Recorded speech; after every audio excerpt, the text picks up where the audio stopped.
In the autumn of 1949, the small, sleepy town in suburban Maryland fell under a silence that was thicker than night itself, and in one modest house on a quiet street, 14-year-old Robbie Mannheim, known in secret records as Roland Doe, began hearing voices that whispered in tongues no living man should recognize. And soon those whispers became knocks, deep thuds in walls and floors where no weight stood.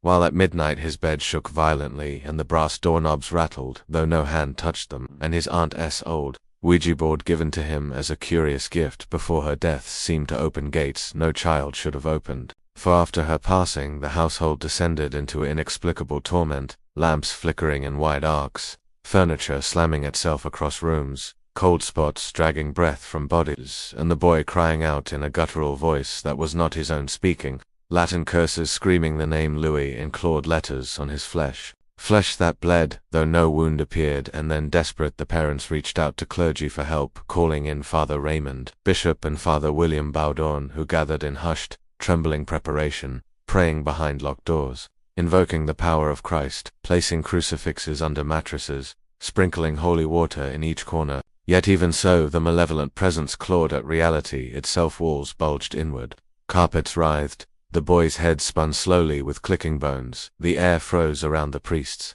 their voices shaking as they intoned exorcism rites in Latin, commanding vague retrocitonas, while Robbie's body convulsed and hissed like a serpent, saliva black as ink flooding his lips, his eyes wild and red, the icon of Christ trembling in his grip. One night the mattress leaped 6 feet into the air, scattering rosaries across the chamber. The cross flew from Baudon's hand and struck the ceiling, denting plaster, and in that moment a blinding pain struck both priests as though some invisible hand slammed into their skulls. Yet they refused to yield, chanting louder, raising their voices above the chaos, forcing the unseen to recede into silent war until at dawn Robbie lay still, tears staining his cheeks, silence deep and final, and though his body was healed, his mind forever haunted, with priests quietly sealing their diaries, and William Peter Blatty years later discovering the fragments of their journals and weaving them into The Exorcist, turning true horror into legend. And every night when you whisper in your room, when the shadows nudge your curtains or the wind moans through dead branches, you wonder,